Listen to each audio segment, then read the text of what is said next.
بسم اللہ الرحمن الرحیم۔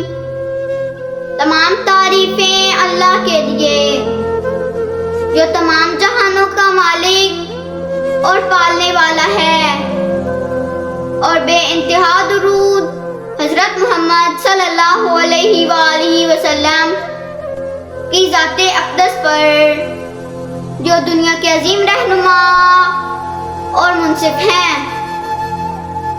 رسول اللہ صلی اللہ علیہ وآلہ وسلم کی نصیحتیں۔ ایک روایت میں ہے کہ برتن ڈھک دیا کرو اور مشکیزہ کا منہ باندھ دیا کرو، کیونکہ سال بھر میں ایک ایسی رات ہوتی ہے جس میں وبا نازل ہوتی ہے، جس کھلے ہوئے برتن یا بغیر منہ بندے مشکیزہ پر گزرتی ہے، اس میں ضرور اس وبا کا حصہ گر جاتا ہے۔ حضرت ابن عمر رضی اللہ تعالیٰ عنہ فرماتے ہیں کہ رسول خدا صلی اللہ علیہ وآلہ وسلم نے فرمایا، جب سونے لگو تو آگ نہ چھوڑا کرو۔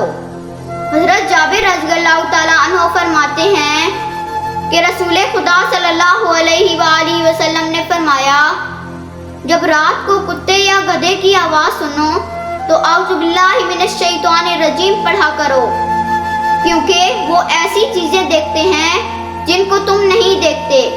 پھر فرمایا کہ جب پیر ٹھہر جائیں، یعنی رات کے وقت راستوں پر لوگوں کا چلنا پھرنا بند ہو جائے، تو ایسے وقت کم نکلا کرو، کیونکہ اللہ عز و جل رات میں اپنی جس مخلوق کو چاہتا ہے پھیلا دیتا ہے۔ پھر فرمایا کہ بسم اللہ پڑھ کر دروازے بند کر دیا کرو، کیونکہ شیطان بند دروازہ نہیں کھولتا جبکہ بسم اللہ پڑھ کے بند کیا گیا ہو، اور تھیلوں اور برتنوں کو ڈھک دیا کرو اور مشکیزوں کا منہ باندھ دیا کرو۔ حضرت عبادہ بن الصامت رضی اللہ تعالیٰ عنہ فرماتے ہیں کہ رسول خدا صلی اللہ علیہ وآلہ وسلم نے فرمایا ہے کہ امامہ باندھا کرو، کیونکہ وہ فرشتوں کی نشانی ہے، اور اس کے شملہ کو پشت پر ڈالا کرو۔ اللہ ہمارے ملک پاکستان کی حفاظت فرمائے، آمین، والسلام۔